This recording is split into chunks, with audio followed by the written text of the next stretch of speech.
Hello. Welcome back to MomFit with Joe Peters, where we help you to win the marathon of motherhood without burnout. I am Joe and I am the host. Welcome to the Spanglish World Network and the H.E.R Network on single TV channels 250 and 251. Please remember to download the Single TV app in the respective iOS and Android app stores. When you are downloading it, make sure that you rate and leave a comment. The app is free.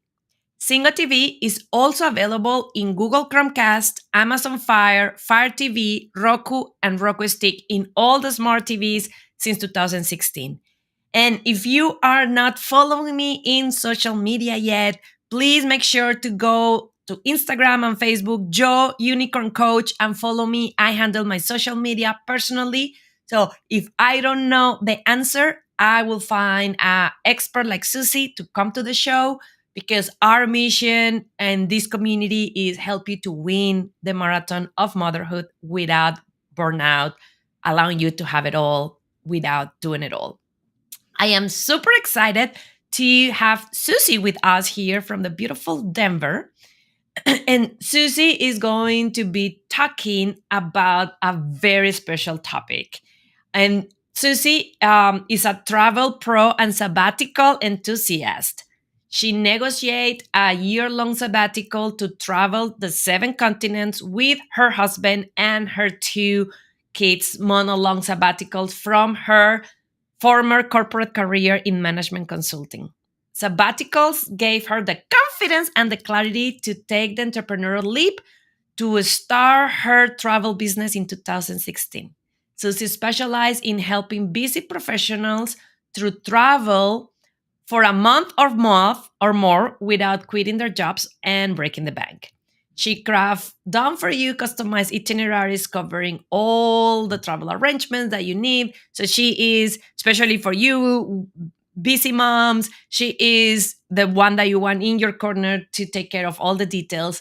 She is a love guiding you through the entire progress and figuring out how to do it all, take care of your job, house, pets, schools, what to pack, and also do that important part that is traveling the world with our kids, exposing them to new cultures, expose them to see that the world is a lot bigger than we sometimes believe. Susie has been recognized by Condé Nast Traveler magazine as a top travel specialist in the last 3 years. And we are going to be talking today about how we can start mixing all of this together because this is something that traveling with children, and the reality is there is a lot of fear around traveling with children. And the reality is we as mom need that time off, that traveling a lot more when we have children. But because we are afraid of it, then we postpone it. So Susie's going to be talking with us a little bit about that. Susie, welcome to the show. I would love for you to tell us a little bit about that transition into a sabbatical and how you fall in love with allowing families to do what you did and travel the world, and talk a little bit about your phrase. I ask all my guests to talk about their phrase. And your phrase is just because you are settled down doesn't mean that you have to settle. So, Susie, welcome. And I am super happy to have you here. Thank you so much. That was an amazing intro. I I don't know if I can top that, but I am really excited to be here. And in terms of the first question that you asked around how did I take a sabbatical? How is this something that I was able to make happen? And I did this multiple times in my corporate career. Before I started my travel business, I was a management consultant for about 13 years. And in that time, I took 2 month-long sabbaticals and 1 year-long sabbatical. And my first month-long sabbatical, that was really the tipping point where I was able to negotiate a month in between projects. So because my work was very client based, in between one client and starting another client, I was able to squeeze in that month. But even if that's something that is not possible, I do have a free guide, with 4 different ways to take a month off, even without quitting your job. Because although I think a lot of people assume that in order to do something like this, they do have to quit their job, but that is not necessarily true. Yes, it's one option, but I really like to help people think a bit outside the box, and get the courage to ask for what they want, because it was scary to ask for that, and it was really scary to ask for a year-long sabbatical. I ended up getting a leave of absence from my employer for that experience. So it really is just about understanding the rules, and what constraints are you working with, and then formulating a win-win proposal to your employer. And I've helped plenty of clients do this as well. So I think the takeaway here is to just dream a little bit bigger, because I think that so often when we think about travel, we just assume, okay, I'm constrained to, a week or two every year, because that's what I've always done. But there are some alternate ways, and that's what I help specialize in and help people figure out. Because a lot of people come to me and they have these big dreams of traveling for, a month or several months, and especially now with the rise of remote work, there's some more opportunities. Again, not every job works in this way, but if you do have the opportunity, there is an option for you to work and then travel at the same time, instead of just working out of your home office and wherever you live. You could expand that, and there are considerations with that. But I really like opening up people's minds to those possibilities to achieve those big dreams, and be able to have those travel experiences that really touch your soul. Because I think for so many people, travel is what makes them feel alive, and they want more of that. But we just default to, just like the rest of our life, kind of living on autopilot. We default to what we know and are familiar with, and what we've done in the past.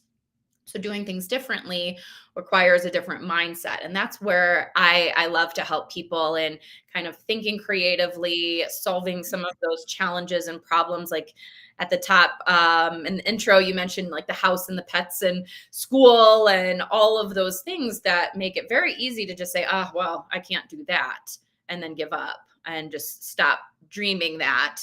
But for a lot of people that come to me, they say, I can't get rid of this dream. Like it's just coming back. It's, one of those things that you need to figure out. And for some people watching, maybe this is just planting a seed. I like to call it a sabbatical seed. And it's something that was planted for me personally when I studied abroad, and I was, hopping from hostel to hostel and meeting these people that were traveling for months and years. And this is something, as an American, I never knew anyone who did anything like that. And that was very eye opening to me to see, oh, that is a possibility. I could do that. And I still didn't think that I would, but it was this sabbatical seed that was kind of living in the back of my brain. And then when I saw an opportunity, it just came straight to the front of my brain and said, you got to do this, especially for the year-long trip. And let me pause there to see, but 'cause I see you nodding. I'd love to hear your Yeah, thoughts. I think that is very important what you said at the beginning on asking for what we want. And that is something that we as moms tend to be even less confident to, because we have all that story in our mind. I already leave early because I need to pick up my kid. I already come late. So we sometimes want that, but we are not confident enough to say, hey, this is what I want to do. we can work together to make it happen. And I think that that is a great message for all the moms that are hearing us around the world. And that is find that confidence to ask for what you want. I always tell my clients, if it's in your heart and you have a desire for it, that means that there is a future version of you that already have it. So with that confidence, you are like, it's just about making it happen. It's about Mhm. taking ownership of your life and seeing it. So I love that. And also the part of is a lot is about fear. I'm actually reading a book right now about fear, and it's about how when we start using the fear to push us forward instead of holding us back, then we go into a completely new world. And what you were saying is, yeah, the world is so big. Our kids are already exposed to that because they had access to the entire world here. So, what a beautiful tradition, what a beautiful gift that we as parents give this some context, because what they see here is curated. So then we say, okay, this is what you are hearing here, and this is the big picture. This is the reality. This is the culture. I know that last year we went to Bali Mhm. for 4 weeks, 3 weeks, and it was super interesting. Things as simple as having a different fruit that we are not able to find here in the States, or seeing the interactions of my baby with other people. So all of that is important. Let's gonna start going into some tips and guides that you can help with. So one of the most scary things to do is taking our first trip with our baby. And I want to hear your pro tips on that one. I will tell you, I mine was super traumatic because Mhm. he was 5 months old at Christmas, and we normally drive from Ohio to Iowa. For the people that are not familiar in the United States, that is around a 13-hour drive. And we decided that we were going to do it with him. So, but then we were like, no, we are going to stop. So we stopped like after like 8 hours or something. We stopped on my husband's brother house. And then because I didn't have somebody like Susie, we make a big mistake because that first part, the baby was really good. So then we were like, well, we were planning to stay the night and then do the rest the following day. And we're like, no, you know what? He's doing so good. Let's keep going. We just have lunch with with my brother-in-law and then take the car. And that baby cry and scream nonstop for 5 hours. Oh, oh, I feel for you. Yeah, to the point that this year I was like, no, we're going to buy plane tickets. And then also the stress of we need to do it back as well, Yeah. in 2 weeks. So what is the best approach for taking that first trip with a baby, with a toddler, as a family? So what I recommend is a road trip, but a short road trip. And I think that the biggest challenge is figuring out what on earth do I pack for this little human that needs so much stuff. And that was actually the first trip that we took as a family, was just a short trip. We were living in Chicago at the time. We did Southwest Michigan is a lovely little place with some wineries, and just it's really beautiful there right along the lake. And we it was also in the height of COVID, so I had my son in summer of 2020, and I had big dreams of lots of travels with my baby. That did not clearly happen, but we made the most of it, and we did a short road trip, and I'm happy that we did that as a first trip, because with having a car, we just put everything that we possibly might maybe need in there. And that just relieved a lot of stress. But obviously you can't do that on a plane. So that's it's like stepping stones. I like to take baby steps. You know, you have to figure out how you travel with your child or children.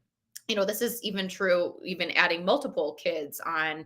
You need to ease into that, I think, to lower your stress. You know, it's not high stakes, right? So if you do just a short little road trip, then you can kind of figure out how things are, how your baby is. and figure out also what you need to pack. So then when you do need to fly for the first time or choose to fly for the first time, then you have a narrowed down list of what you actually do need. And remember, there's babies all over the world. Whatever you need for a baby should exist in that place, unless you're going somewhere very remote, which I probably wouldn't recommend, especially for an infant, because you do also need to think about, um, you know, emergency care if there were any, type of medical emergencies, because especially that first year, anything can happen, right? Um, and that I'm jumping ahead a little bit, but that's a good reminder in terms of the other thing. If you've never purchased insurance before, now having a baby, that just increases the risks of somebody getting sick, or something more serious happening either before to prevent you from going on the trip or during the trip. So insurance is really important. And also backing up, a lot of people want to plan a family trip before they even have a baby. And you don't know if that baby is going to be colicky, or I mean, anything could happen, right? So if you are pregnant right now and watching this and you do really want to plan that first, bigger trip, I recommend, making flexible arrangements, hotels that can easily be canceled, and definitely insurance. But the the other thing I wanted to mention, in regards to longer road trips, so kind of that in between, if you want to do short road trip then long road trip, we would visit my parents in Cleveland, and that's about a 5 hour ish drive from where we were living in Chicago. We did that drive at night, when my son was little, so we would leave at around his normal bedtime, and then he slept. I mean, it it was kind of annoying when we arrived and he wouldn't go back to sleep because he's like, "Oh, I'm at, Nanny and Papa's and my grandparents' house, and this is all new." But, you know, I think overall not having a child screaming for 5 hours is definitely a good thing to avoid. But I think when you're thinking about kind of a little bit later on in taking flights, and maybe short flight at first and then a longer flight, so again, baby steps even there. The I would definitely consider flying somewhere that you've been before, again, while the child is young, just because it's less stress, it's less newness, it's less decisions, because you really want to make this as easy on you as possible. And the lower the amount of stress, because the baby, and toddlers certainly can sense stress from the parents. So I think that's where, I mean, and sometimes it's just a baby, is screaming on a plane and there's nothing you can do about it. And it's a terrible experience. But the more you do it and the more you start early, then the easier it will get. I mean, right now, my son, he gets on a plane, he knows and he's excited about it. He knows the drill, and, he can tell you every step of the airport process, and he loves it. He loves processes. And, but that is something, if I didn't fly and his first flight was, at 3, it would be a very different experience. So you do have to kind of just do it, and do what you can do it scared. Going back to the fear conversation, this is something, especially for those watching, if you love travel and if you've loved it before you had a baby, you want to continue that, and you want to, because it's something that makes you feel alive and expanded, and just new perspectives, and also getting you out, especially in those early days and years where everything just kind of seems like Groundhog Day, which I just realized today is. Then being in a new place does just kind of freshen up, and give you new appreciation for things that maybe you don't notice in the day to day. I love that. And also, one of the thing is the tip is great. Go as soon as it's bedtime. For example, my baby is a low sleep need.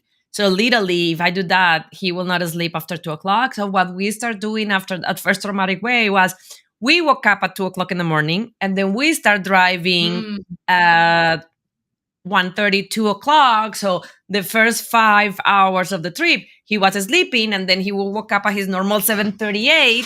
So yes. I think that the message there is that there are options, Mhm. and that we need to start learning to be flexible, to find what will work better with our child. I was actually thinking in my head when you were like, well, you cannot take everything that you need in a plane. I was like, well, you can. You just need to fly business class, and then you have like unlimited number of bags weight. But it is interesting, and it's interesting to see the opportunities and the options. And the other thing that like, I am super spoiled. The other thing that, because we always are thinking on the trouble and the issue, that Yes. the other thing that a lot of people don't talk is the perks, for example, to travel in a plane with a baby. Like, TSA is super easy, is super fast. You can have liquid, so you can get the water because it's for the baby. You board first, you board before everybody else. So there are also some benefits. And I was thinking, one of the issues is that we are always so concentrated on the negative, on the problem, and what if this. Yeah. But there are also some benefits. Like, I was telling my husband, like, I don't know what I'm gonna do after July, where he's of that we are not going to have all these perks and all these shortcuts because we are traveling with a baby. Right. So that is amazing. One of the things that is important for parents is their mindset, and Yes. especially for parents that are being used to it, to travel before, because how you travel as an adult is different than how you travel as a baby, with a baby. So what are some of the tips and the mindset shift that parents need to start considering when they are traveling with their baby, their toddler, or their young child, to make sure that it's as smooth as possible? Because that is the other thing. We don't want traveling be a traumatic experience for us as parents, but we don't want it to be a traumatic experience for them too. So if we are traveling and we are yelling all the time, if we are upset all the time, if we are frustrated all the time, if we are stressed all the time, then the kids are going to be like, this is not fun. Like, what do you mean we're going to go on vacation? That is hell. So we need to try to be as smooth and as fun as possible for everybody, us and the little humans. Mhm. Number one tip is slow down. I think that so many people think that making the most of a trip means squeezing as much in, and I've got my week or two, and I'm going to pack as much as possible in there and check so many things off my list, and you just can't do that. Well, you could. I don't recommend it, cuz that will end up with that result that you just described, Joe, of nobody having a good time. So slowing down, you know and remember, especially young kids, they don't need anything as stimulus, especially any you plop a kid down in a new house.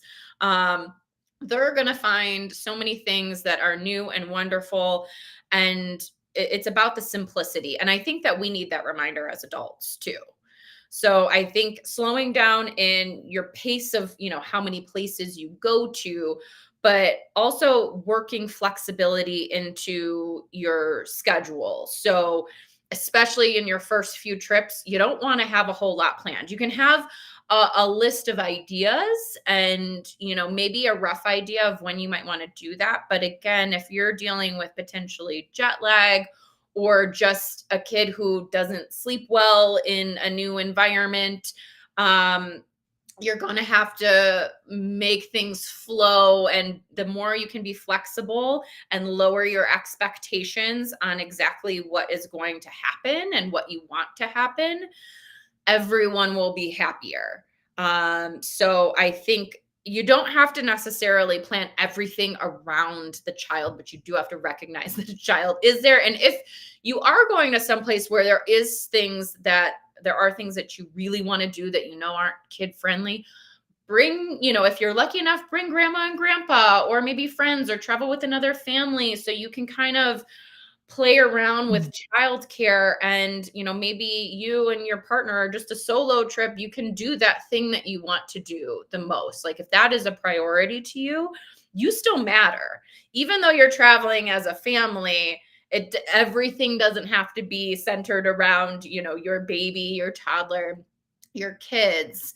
And that's something that I help clients realize too, because so often the focus is just, how can I keep my kids happy? And it's like, well, you're on this trip too. It's not going to look the same as if this was a solo trip or an adult only trip, but that's okay. Like, there's beauty in seeing places with your kid and experiencing it from their perspective. But there are ways, like inviting other people, or finding experiences that are kid friendly, maybe like a kids club at a resort, for example, where you can kind of have some space to breathe and be yourself and um, get a bit of a vacation. Because I don't know if you've heard the, vacation, it's just parenting in another location. And I mean, it is, especially when the kids are young. But I think that just goes again back to like thinking a little bit more creatively about what this experience works. And that all comes down to the intention and thought before you leave of, what exactly do you want to get out of this? What are your priorities? And what are the things, if you have that kind of conversation, either if it's just with yourself or with your partner, then things will go a lot smoother, because you understand, okay, these are like the things that I really want to do. um, these are the things I can be a bit more flexible on, and then you can plan accordingly. And that is so true. And I think Jessica is watching us live on TV, and she's saying yes, slow down, less is more. And I think that a lot of that is expectation, especially for us moms as perfectionists. We want it to be perfect. We want it to be memorable. So, like you were saying, we pack so much. And for example, when we went to Bali, one of the beautiful things was we didn't have a specific agenda. Very unlikely for when we were traveling, just the two of us. But when it was the two of us, we had a plan for every day. We're going to see this, we're going to see this. For Bali, we were just like, we are going, and every day is going, we are going to go with the flow. And it was fantastic, because the other thing that I truly believe is kids feel energetically how you are feeling. So if you are stressed, if you are rushing, if you are uncomfortable, if you are paying attention to the time, that is, and the kids don't understand what is going on. So it's just that level of cortisol.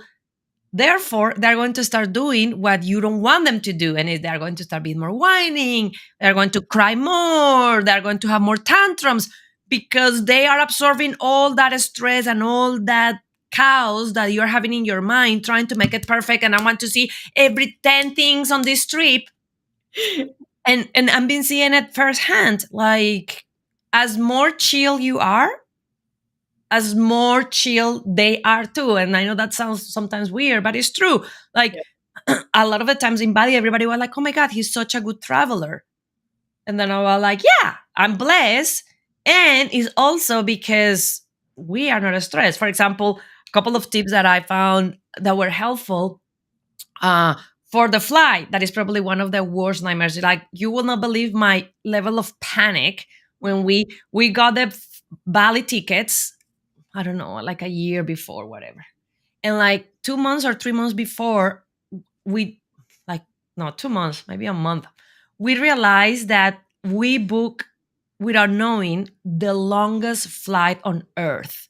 We were going from New York to Singapore. It is almost 19 hours. And I just went into panic mode. I was like, oh my gosh. But then what you were saying is, instead of trying to plan the trip, let's gonna try to plan and be proactive ahead of time. So what I did, I make these little cards that print for for everybody in the cabin. That was a little story of, we were going to Bali to celebrate my 40th birthday. It was the biggest flight for Elliot, and that mommy make a mistake and book the longest one on earth. And then I get in Amazon for like $10 thank you cards. So we get in the plane, and Elliot went and give a card to every single person around us, well, guess what? Everybody was like, oh, this is so sweet. Oh my God, this is amazing. So the entire energy, because that's another thing, when you get Yeah. to the plane and then people start rolling their eyes and their energy starts stressing you, and then you start stressing your kid.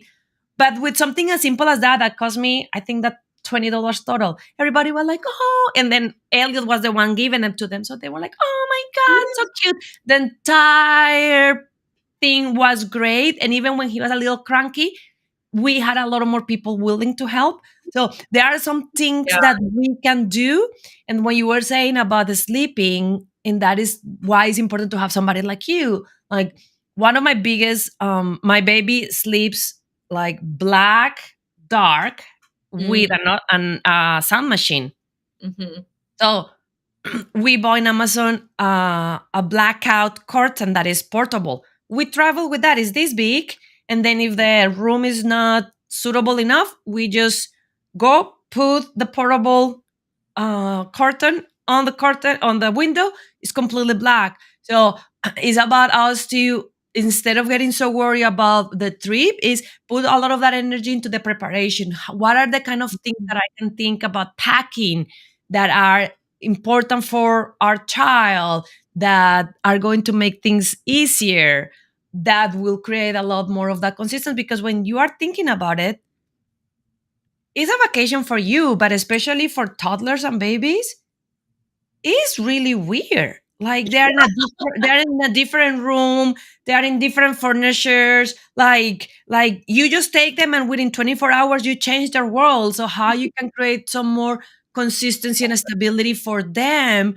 so then, like you were saying, everybody had a good time. Yeah. And I think I wanted to touch, I think having some of those comfort items is key, and just bringing some of that familiarity of home and comfort of home is so important to just helping them understand, you're safe and this is a new environment, but we're here, and here's some of the things that give you comfort. But I wanted to touch a little bit more on intention in how you plan, but also spontaneity, leaving room for spontaneity. Because you mentioned Bali, you didn't have many plans. But if you think about like that experience and probably a lot of your other trips, some of your most like fondest memories are those that happened spontaneously or serendipitously, those things that were not planned, wasn't part of the itinerary, but just little moments. Those are the things that really have an opportunity to touch your heart. It can be something very small, but you want to leave room for those moments and not be so stressed, about getting everything just so I think when you think about planning the trip, I mean, of course, the pace and number of destinations, but even within that one destination that you're visiting, maybe like at most one thing a day that you might, want to prioritize, but leaving lots of space for serendipity to do its magic. And that's something I am in the middle right now of a certification. It's from the Transformational Travel Council, and it's a design program. And this is something that we talk a lot about, is the intention plus serendipity. And I think that's where the magic lies, is especially with travel and being open to those different things that you just can't plan for. And I think that is important, especially with children, to neither Susie or I are telling you, take a backpack and don't even know where you're going to sleep because we are telling you to not plan and have serendipity. No, it is being very clear into what are the things that have to be planned, especially with children. Mhm. Your plane ticket, so you can plan when you need to go, how you're going to go, where you're going to stay. So you are making sure that is not, but then have a list of the must, the wants, and the desires. So these are the things that must be planned, and normally are maybe those two, and or like you were saying before, like emergency doctor. And then what are the things that I want on this trip? Oh, are all these? What are the desires? Because then, like you were saying, there is that flow of what is coming. And then I know that this can sound weird, but for example, in Bali, One of the surprises was because we were not in a tight schedule and we were not so rigid into what we were going to do. I think that what I was saying, E was feeling very comfortable in the flow, napping. We were having time for that. But then it started being more enjoyable the time because then we were also very grateful and very touched on how good of a travel he was. He was a trooper. But Mhm. then it is because in some way he knew that there was not pressure. It was not like I have to behave good. I need to do this because we are in a schedule and then it's on the minute. He knew that we have room for staying a little longer at home, going here, rest, take a longer lunch. So then he was amazing. And then because that was the case, then if we have full circle, then we were super proud parents because we're like, oh my God, you are being amazing. Thank you so much for being such a good traveler.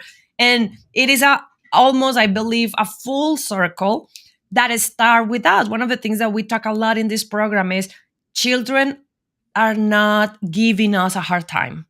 They Mhm. are having a hard time. So when we approach travel like that, is if our kid is having a hard time, let's gonna start figuring out, okay, is my schedule too rigid? Do I need to just clean the schedule for tomorrow and have just some room? How I can help my child to move. One of the things that I want to talk with you about tips, because that happened to me with HSD when I went the first time to Disney, is sensory overloading. Mm. Some children are more sensitive to that. So, are you in places that are too loud, that had too many music, too many lights? I remember the first time that I went to Disney, I had to put in my phone an alarm every 2 hours. And every 2 hours, I will just crawl down, close my ears, close my eyes, and just breathe for like 5 minutes to be able to stabilize. And that was me, as I think that I went to Disney the first time when I was like 24. Like Wow. I was not a child and I was feeling like that. So how we can also prepare as parents with children to, because you don't know what you don't know, right? Like you can have a child that love all the music and all the colors, but you can have a child that is a lot more sensitive to that. So how we can prepare for those cases, and what is your advice as an expert into observing and trying to be preventive and trying to probably make adjustments before things get out of whack? Yeah, I think it really comes down to paying close attention, but it's an iterative process. You have to try, it's trial and error also of little things, and then again being flexible on the back end. So if you take your kid to Disney and you're envisioning this magical experience and everything's just going to be wonderful, but then they are really struggling from a sensory overload and clearly not having a good time, that's when you have to release some of that control, pay attention to them, and see what you can do to again regulate their nervous system and really be able to help them handle what they're feeling. But I think that it's also, just an iterative process, especially after every big trip. What went well, what didn't, so what do you need to adjust next time? And this is a very personalized activity, and it depends on, each kid, each family, and being able to assess. And, sometimes you might have to guess, especially when the kid's little and cannot communicate, what might have been that trigger that caused the meltdown, or maybe something a little bit more serious, and really just being mindful of the situations that you are putting yourself and your child in. um they may not like it, or I mean, especially if you're thinking about Disney and you're like spending thousands of dollars on this, and then they're like, I hate this. That's unfortunate. Maybe you could test out kind of that type of experience and like an amusement park closer to home or something first before you jump straight into Disney. And I But was thinking when you were saying, like, even on things like Disney or these big trips, like you told us this the first time. Start small. small. So if you're going to Disney, please don't book 5 parks, 1 park per day in the first time. Maybe the first time you just go to one park and then you make a beach vacation around it and see how it reacts, or go to a small amusement pen. And that was thinking with you that I never thought, and I'm going to make it, is what is worth it for you. And I was even thinking when you were saying that, is have a plan B. If the plan A for the vacation and you think envisioning that is dreamy, but you get there and your kid is saying, I'm hating it, I'm overwhelmed, it's too loud. Our first thing as parents is like, I spent this much money, we are going to make it work. Yeah. Is going to really worth it, or is going to be like worth it to have a plan B and say, okay, maybe we are going to be just for 2 hours or 3 hours, and then we are going to go to a park outside, and be flexible also with that, especially for our generation, because our parents were more like, we pay a lot of money, we are going to make it work, and you have to suck it up. It's going to Well, be worth it that your kid is miserable, you are miserable. What is the memory that you're going to make versus maybe having a plan B that is not as exciting, but it will at the end create some of those memories of, oh, my mom actually respect that I was not feeling good there. And I was important enough that we were able to adjust the plans to have fun. right. And I think that that's bringing up a lot of things for me. So the the thing is, you can't forget kind of what type of traveler you are at your core, pre-kids. If you would have never gone to Disney before, and the idea of going to Disney is like, ugh, I guess I would do it for my kid. I'm going to give you permission to not go to Disney, because if you're not going to have a good time and you're going to be kind of reluctant about it, or just feel like it's something you're obligated to do, don't do it.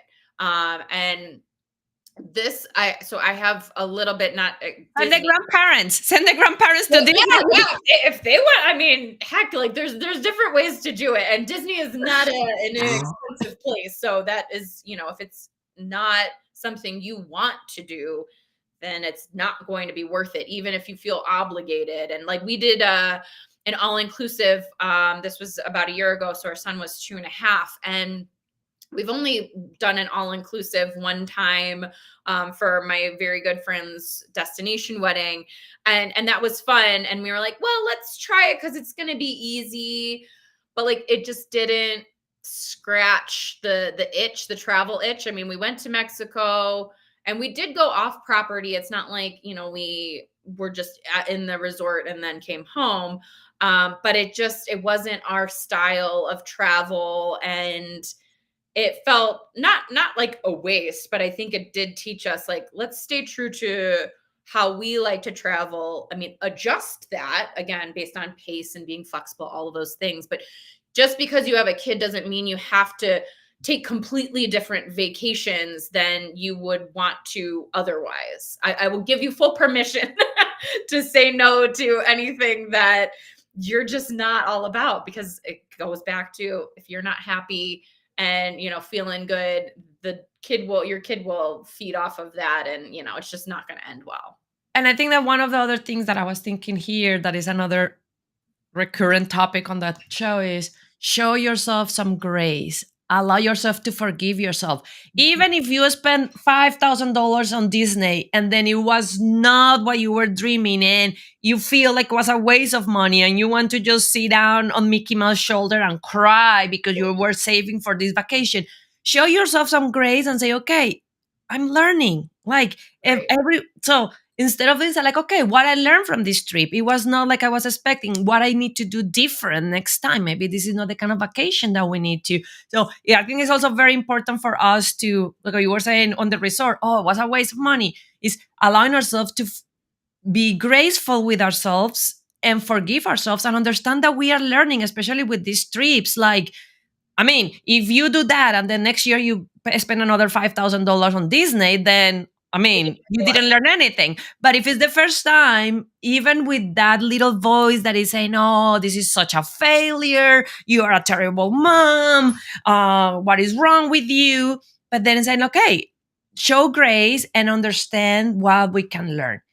Yeah. I know that we are getting close to the end of the show. I want to touch something before we go that I think is important, and is how we can think in the big picture about the trips that we want to take with our kids, with our family. Because one of the things that we say all the time is we have maybe 10 years where we have full control, and maybe another 6 7 years where we need to negotiate with them. So we have a very limited of time for doing these trips with our family as a family, and how we can use that big picture to do trips, to have strategic plans that excite us to make them happen. Yeah, and I think that that's really important to start thinking about when you have, even babies and toddlers. And although it's hard to think too far in the future in this stage because it is kind of hectic, but it is important to think about, okay, if maybe you do just take one big trip per year, how would you want to plot that out over those like 10 years? Because I think so many people have the misconception, oh, well, I don't want to travel with my kid. They won't remember it until they're this like magical age. And then that magical age comes, and then you realize, oh, I only have maybe like 4 years left before they start getting into high school. And then scheduling becomes a big issue. I've seen this working with a lot of families with teens, and the teens also have a lot of more opinions too, and things that you need to consider. So it's honestly not too early, even if you have an infant, to start thinking about, okay, where are the things on my bucket list and the places I really want to go? And what do I want? How do I want to use that time intentionally to show my kids different cultures? Like, what's really important to you? How can you use travel? And this is something I talk in a much broader scale, is how can you use travel to achieve bigger goals? And they could be life goals, they could be like habit changes, things like that. But thinking about your kids especially, what do you want that end outcome to be? For me personally, I want to make sure that I am showing my son different cultures, different perspectives, different ways of life. Also teaching him how to travel, and how to travel in an intentional way, not just not that there's anything wrong with going, taking a beach vacation and coming home. Like, there's a time and a place for that, but I want him to be thoughtful and mindful about the travel decisions that we are making, and he can be aware of that and more as he gets older. But I think we're the parents, we're the leaders, we're the CEOs of our family, and if we want to grow our children up as responsible and open-minded individuals, I think travel is an amazing tool to achieve that goal. But I think that it comes down to being able to show them, based on the activities that you do, trying to do more local immersion, and really going a bit deeper in a place than just ticking things off of the bucket list. Thank you so much, Susie. That was amazing. Before we wrap up, can you share if we have moms that are now with that bug about, okay, I'm going to do my bucket list, where they can find you, where they can learn more from you, where they can connect with you? I would love to welcome any and all moms, viewers of this show, to join me. Follow me on Instagram. My handle is Carpe Diem Traveler, like seize the day traveler with one L. And you can also find me at Susie Chau on LinkedIn. Um, and my website is Carpe Diem Traveler. And I would love for you to visit that, because I've got a free 2024 travel planner that really helps you kind of think more intentionally. So exactly what I was just talking about. I think that's an amazing way to get started and start thinking bigger picture about how you might want to travel in a meaningful way. Thank you so much, Susie, for being here. Everybody, go to social media, to Instagram, to Facebook, Carpe Diem Traveler.